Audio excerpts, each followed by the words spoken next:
হাসির রাজা, জ্ঞানের রাজা, রসিক রাজা।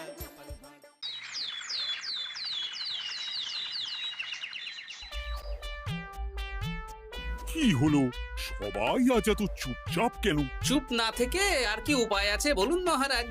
আরে কি হয়েছে সেটা বলবে তো। বললেই তো ঝগড়া। দেখছেন মহারাজ, গোপাল কেমন প্যাঁচ দিয়ে দিয়ে কথা বলছে। তাই তো দেখছি। গোপাল, খুলে বলো বলো, কি বলতে চাইছো? আসলে মহারাজ, আমরা সবাই একটা অনুরোধ অনেকদিন আগেই করেছি, কিন্তু কিন্তু কি? কিন্তু মন্ত্রী মশাইয়ের বিরোধের কথা শুনে আপনি আমাদের অনুরোধ রাখেননি। কোথায় কি পান্তা ভাতে ঘি, হ্যাঁ, আমাকে জড়িয়ে দিল। আরে কি হয়েছে বলো, অত ভনিতা করো না। আমাদের বেতন বাড়াতে হবে মহারাজ। বাজারে জিনিসপত্রের যা আগুন দাম হয়েছে, তাই এই বেতনে আমাদের পোষাচ্ছে না। বুঝতে পারছি, কিন্তু সবাইকে এখন বেতন বাড়ালে মহারাজের রাজকোষে টান পড়বে, তাই না মহারাজ? হ্যাঁ, তা তো বটেই। আমার মতন একজন সৎ নিষ্ঠাবান উপদেষ্টাদায়ক মন্ত্রী থাকতে আমি এসব হতে দিতে পারবো না। মহারাজ, বিগত 3 বছর ধরে একই বেতনে কাজ করছি। নুন আনতে তো পান্তা ফুরিয়ে যাচ্ছে মহারাজ। বাড়িতে গিন্নিকে কোনো হাত খরচ দিতে পারি না বলে কত কথা শুনতে হয় জানেন মহারাজ। রাজসভায় ভাষণ না দিয়ে বাড়িতে গিন্নিকে শাসন করো। আমি আজকাল আমার গিন্নিকে যা শাসন করি না, আমার ওপরে ও টু শব্দটাও করতে পারে না। তাহলে কি দাঁড়ালো? তোমাদের বেতন এখন বাড়ানো হচ্ছে না।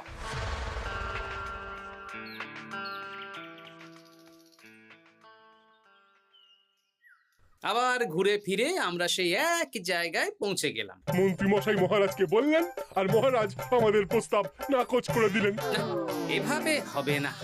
অন্য রাস্তা ভাবতে হবে, অন্যভাবে চিন্তা করতে হবে। ঠিক বলেছ গোপাল, মন্ত্রী মশাইকে এমন ভাবে নাকে দড়ি দিয়ে ঘোরাতে হবে যাতে উনি নিজেই বেতন বাড়ানোর প্রস্তাবটা মহারাজের সামনে পেশ করেন। হ্যাঁ, সুযোগ তো আসবেই। দেখি কি করা যায়।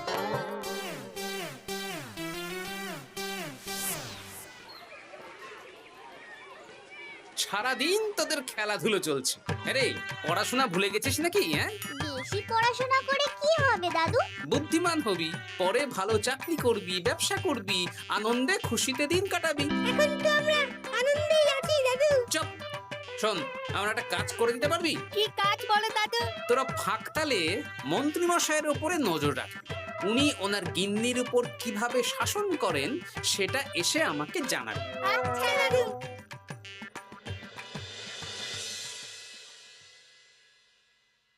এই শোনো না, কান খোলা আছে? চট করে বলে ফেলো, ঝট করে শুনে ফেলি। একটা তোমার কাছে আবদার করছি, আবদার? রাগ করে না জানো। হ্যাঁ, তা কি আবদার শুনি? আমাকে 5টা মোহর দেবে গো। 5 মোহর? সামান্য 5 মোহরই তো, দাও না গো। একটা জিনিস না আমার পছন্দ হয়েছে, কিনবো। আমার কাছে এখন 5 মোহর নেই, ট্যাগ খালি। একদম বাজে কথা বলবে না তো। আমি মোহর চাইলেই তোমার ট্যাগ খালি হয়ে যায় না। এই বিরক্ত করো না তো। তুমি জানো 5 মোহর রোজগার করার জন্য আমাকে কত খাটতে হয়, কত পরিশ্রম করতে হয়। কি পরিশ্রম করো শুনি? রোদ ঝড় জল পেরিয়ে রাজসভায় চাকরি করতে যাই গিন্নি। সে তো যেতেই হবে। তাহলে তুমি বলো, আমাকে কত পরিশ্রম করতে হয়, কত মাথা খাটাতে হয়। মাথা ঘামাতে ঘামাতে আমার মাথার সব চুল যে উঠে গেল। এ উঠে যাক, তুমি আমাকে এত কথা না বলে 5টা মোহর দেবে কিনা বলো সেটা। তুমি কি এমন পরিশ্রম করো যে তোমাকে 5 মোহর দেব? বেশ, দিতে হবে না। এবার আমার পরিশ্রমের মূল্য আমি বুঝে নেব।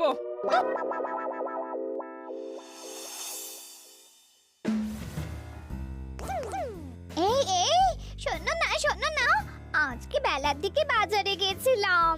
আমার না একটু জামদানি শাড়ি খুব খুব পছন্দ হয়েছে। আমাকে ওটা কিনে দাও না গো। মাসের শেষে আমার আমদানি তো আর বাড়েনি যে তোমাকে জামদানি কিনে দেব। যেগুলো আছে সেগুলো পড়ো। এরকম করে বলছো কেন? আর কি রকম করে বলবো, সব সময় তোমার বায়না আমার সয় না। ফের যদি বায়না করতে দেখেছি তো তোমাকে বাপের বাড়ি দিয়ে আসবো। এই, তুমি আমাকে কি কথা বললে? তুমি আমার সাথে এরকম ব্যবহার করছো? হ্যাঁ, করছি, করতে বাধ্য হচ্ছি। অর্থ তো আর গাছে ফলে না, অনেক কষ্ট করে রোজগার করতে হয়।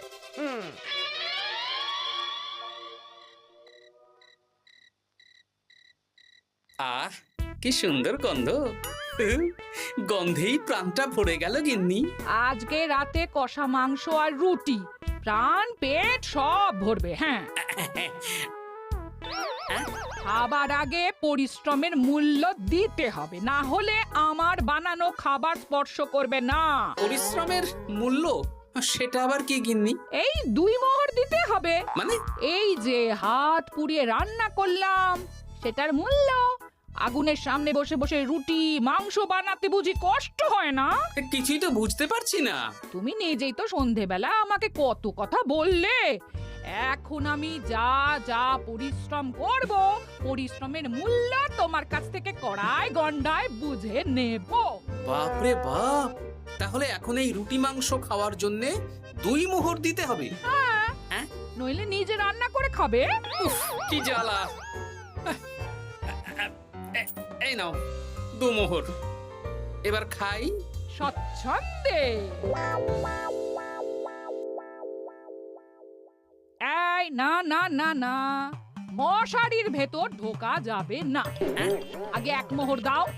আমি মশারি টাঙিয়েছি, বিছানা গুছিয়েছি, পরিশ্রমের মূল্য দাও। কি মুশকিল রে বাবা। মুশকিল কোথায়? যা ন্যায্য তাই চেয়েছি। বাড়তি কথা না বলে 1 মোহর দাও, না হলে খাটের নিচে শুয়ে পড়ো। উফ, এই নাও ধরো। খুশি? খুব খুশি, খুব।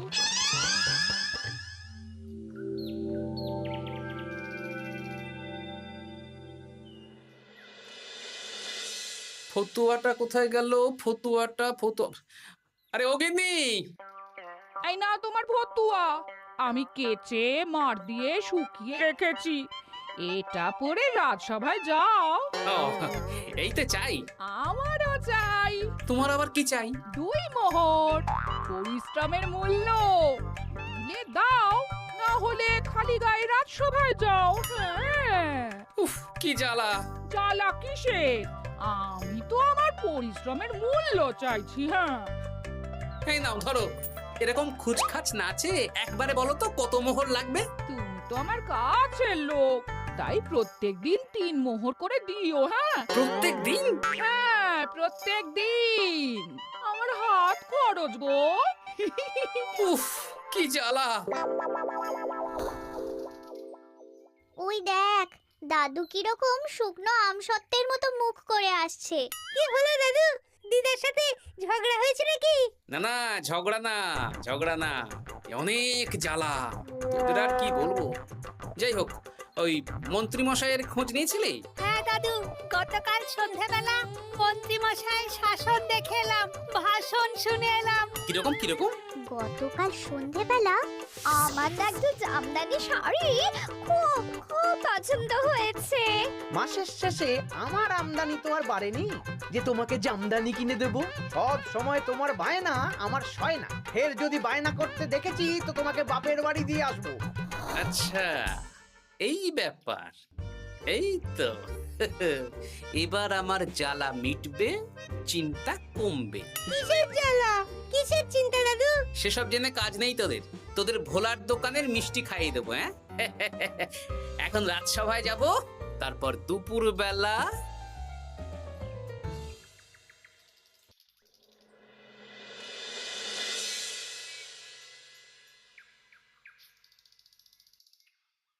কেমন আছেন মা ঠাকুরুন? কেমন শব্দ থেকে মা বাদ দিয়ে জিজ্ঞেস করো।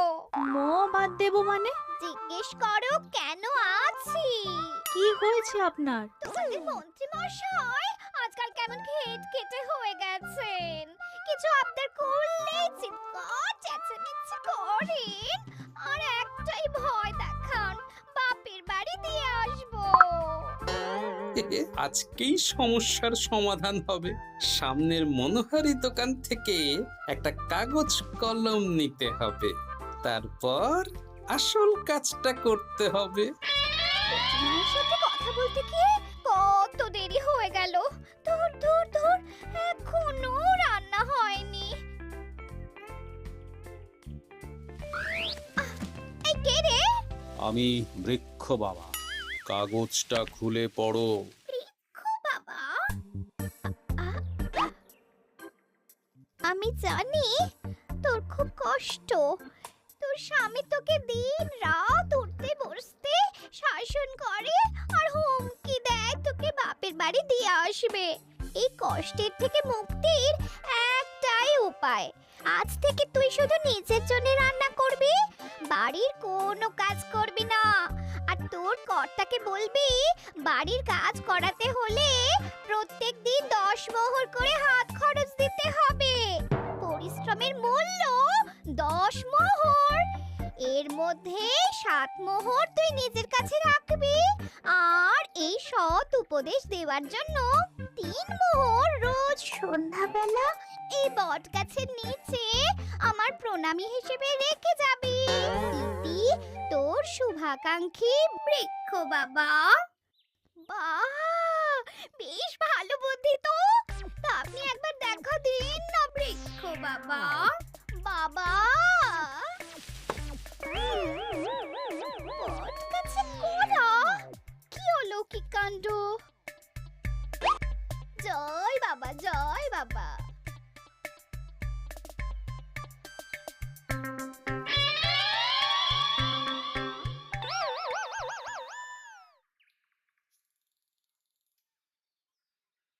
আরে গিন্নি, তুমি একা একা খেতে বসে পড়েছো? হ্যাঁ, খিদে পেয়েছিল তাই খেতে বসে পড়লাম। আরে আমাকে ভাত বেড়ে দেবে তো নাকি? তোমার খাবার তুমি রান্না করে দাও, আমি নিজের মতন রান্না করেছি, নিজে খাচ্ছি। এই ছেড়েছে, আমি রান্না করতে পারি নাকি? রান্না করতে পরিশ্রম লাগে, তাই আগে পরিশ্রমের মূল্য দাও। প্রত্যেক দিন 10 মোহর, তারপর রান্না করব, ঘরের কাজ করব। এই তো মহা মুশকিল। কোনো মুশকিলের ব্যাপার না। না, দেখি বাইরে ভোজনালয়ে কিছু খাবার পাওয়া যায় কিনা। দেখো এত বেলায় খাবার পাও কিনা। তাছাড়া বাইরে তেল ঝাল খাবার খেয়ে শরীর খারাপ করলে আমাকেই তো দেখতে হবে। তখন কিন্তু আমার পরিশ্রমের মূল্য 15 মোহর প্রতিদিন হয়ে যাবে। কি জ্বালা! কোনো জ্বালার ব্যাপার নেই, আমি খেয়ে উঠে চট করে রান্না করে দিচ্ছি। তুমি 10 মোহর প্রস্তুত রেখো। আচ্ছা, সন্ধ্যেবেলা দেবো।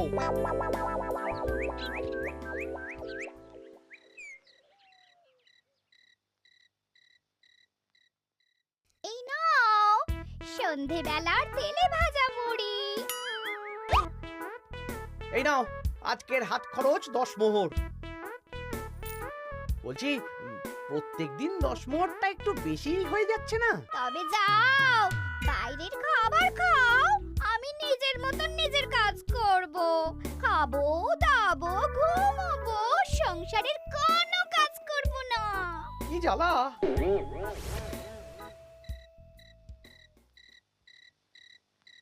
ধন্যবাদ বৃক্ষ বাবা, আপনার দেওয়া বুদ্ধিতে কাজ হয়েছে। এই যে আপনার প্রণামী 3 মোহর আমি এই বটতলায় রেখে গেলাম। জয় বৃক্ষ বাবা, জয়।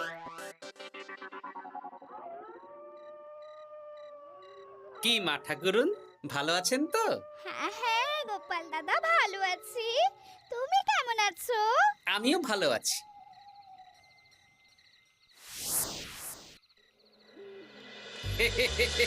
এই তো ওষুধে তার মানে কাজ হয়েছে, 3 মোহর পেয়ে গেলাম।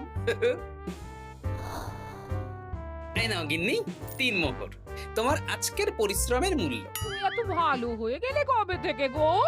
আমার আবদার শুনছো যে? তুমি আমার 7টা না 5টা না, একটা মাত্র বউ, আবদার তো শুনতেই হবে। হ্যাঁ,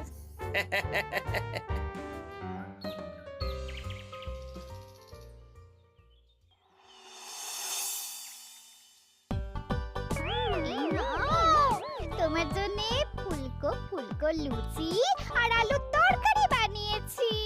রাজসভা থেকে ফেরার সময় বাজার থেকে পাকা কাতলা নিয়ে এসো। বাহ, রাজসভা থেকে ফিরে এসে মাছের ঝোল আর ভাত খাবো। আর বলি, আজকে 10 মোহরটা কি এখন দেবে? ওরে বাবা, আজকেও দিতে হবে? সে তো দিতেই হবে। আমি তো কালকেই বললাম প্রত্যেক দিন 10 মোহর করে দিতে হবে। হ্যাঁ, দিচ্ছি দিচ্ছি।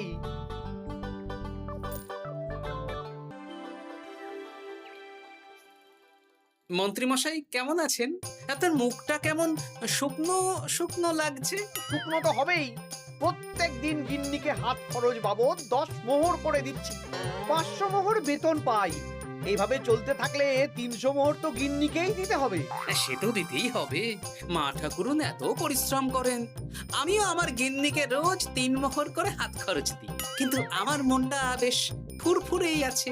বাবা, আমার কষ্ট দেখে তোমার আনন্দ হচ্ছে নাকি? না না, কি যে বলেন। একটু দেরি হয়ে গেল। যাই হোক, আলোচনা শুরু করা যাক। এর একটা বিহিত করতেই হবে।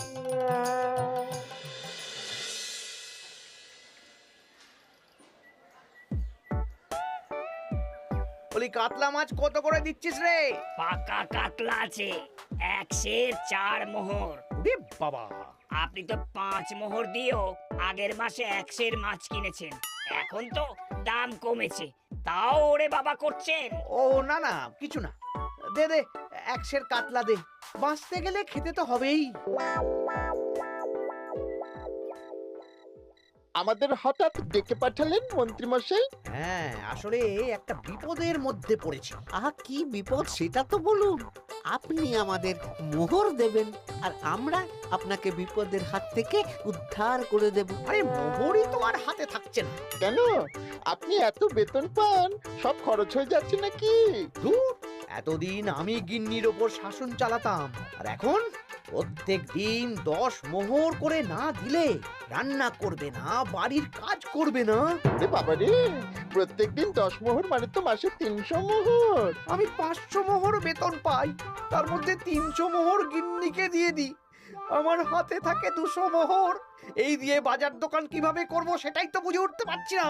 মহারাজকে বলুন বেতন বাড়াতে, তাহলেই তো সমস্যার সমাধান হয়ে যায়। কিন্তু কদিন আগেই তো মহারাজকে বললাম যে বেতন বাড়াতে হবে না। আপনি এই রাজ্যের মন্ত্রী, আপনি বুঝিয়ে বললে মহারাজ ঠিক শুনবেন। ঠিক বলেছিস।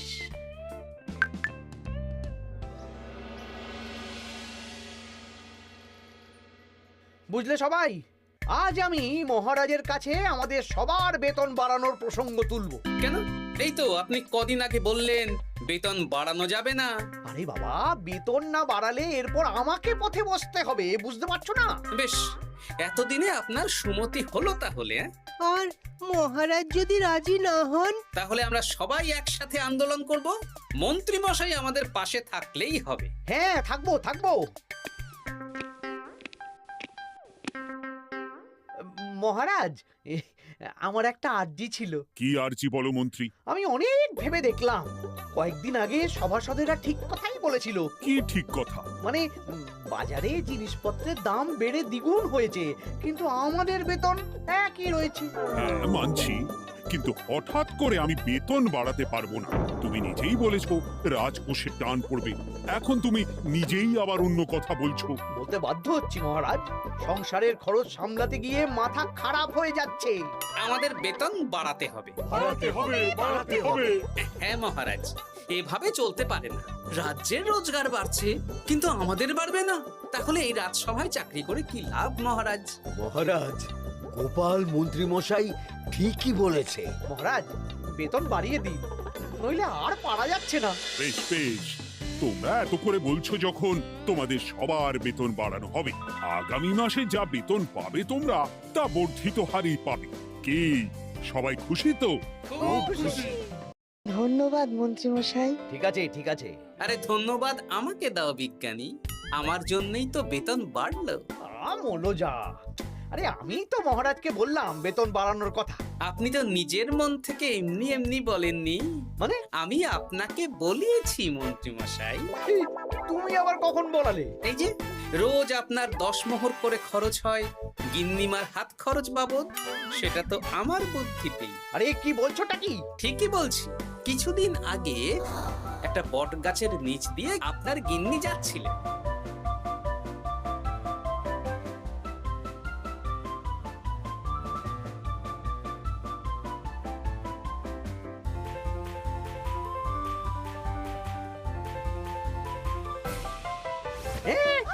সব তোমার বুদ্ধিতে? হ্যাঁ, শুধু তাই নয়, গিন্নিমা রোজ রাতে বটতলায় 3 মোহর করে বৃক্ষ বাবার জন্য ওরফে আমার জন্য রেখে যান, আর আমি সেটা দিয়েই এতদিন আমার গিন্নিকে হাত খরচ দিচ্ছিলাম। হ্যাঁ নয় হ্যাঁ, কিন্তু আর লাগবে না, এবার তো বেতন বেড়ে গেল, আর কোনো সমস্যা হবে না। গিন্নিমাকে ব্যাপারটা বুঝিয়ে বলে দেবেন, কেমন? মানে গোপাল আপনার কাছ থেকে সোজা আঙুলে ঘি বের করতে পারেনি, তাই আঙুল বাঁকা করেছে, আর আপনি অমনি ছেঁকা খেয়েছেন। হ্যাঁ? ওরে বাবারে!